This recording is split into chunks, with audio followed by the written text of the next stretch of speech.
নাথুলায় পৌঁছে এই দিনটিতে স্নোফলের যে প্রথম অনুভূতিটা, সেটা এক কথায় প্রকাশ করা যায় না।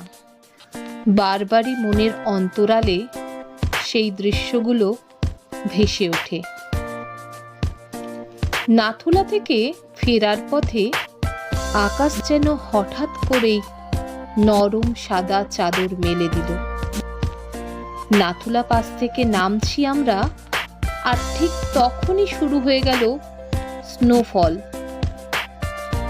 ছোট ছোট তুলোর মতো বরফ কণাগুলো চুপচাপ নেমে এসে ছুঁয়ে দিচ্ছিল গাড়ির কাঁচ, আমাদের হাত, আমাদের মুগ্ধ চোখ। আমাদের বোলেরোটা ধীরে ধীরে এগিয়ে যাচ্ছিল সাদা বরফে ঢাকা রাস্তা দিয়ে। সেই শুভ্রতার মাঝে কেবল দুটো সরু কালো চাকার দাগ। প্রথমে হালকা, তারপর একটু ঘন। মনে হচ্ছিল স্বর্গের দরজা খুলে নরম স্বপ্ন নেমে আসছে পাহাড়ের বুকে। আমাদের বোলেরোটা খুব সাবধানেই এগিয়ে যাচ্ছিল সাদা চাদরে মোড়া রাস্তা ধরে। চারপাশে শুধু শুভ্রতা, পাহাড়, গাছ, দূরের বাড়ি, সব যেন এক রঙে রাঙানো।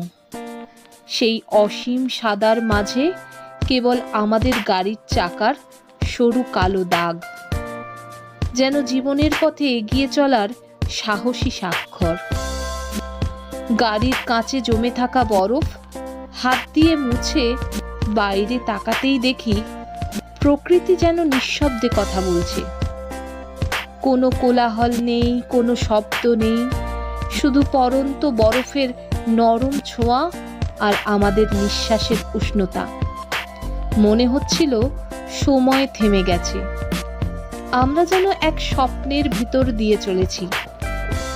হাওয়ায় ছিল তীব্র ঠান্ডা, কিন্তু মনটা ভরেছিল এক অদ্ভুত উষ্ণতায়। আনন্দ, বিস্ময় আর একটু কষ্ট, কারণ জানি এই মুহূর্ত খুব শিগগিরই স্মৃতিতে বদলে যাবে। পাহাড় যেন সাদা শাড়ি পরে চুপচাপ বিদায় জানাচ্ছিল আমাদের। আমরা ফিরছিলাম ব্যস্ত জীবনের দিকে, কিন্তু মনটা রয়ে যাচ্ছিল সেই বরফে ঢাকা পথে, সেই নীরব পাহাড়ে, সেই মুগ্ধ বিকেলে। আজও চোখ বন্ধ করলে ভেসে ওঠে সাদা রাস্তা, ধীর গতির বোলেরো, ঝরে পড়া বরফ, আর হৃদয়ের ভেতর নরম হয়ে থাকা এক অমলিন স্মৃতি।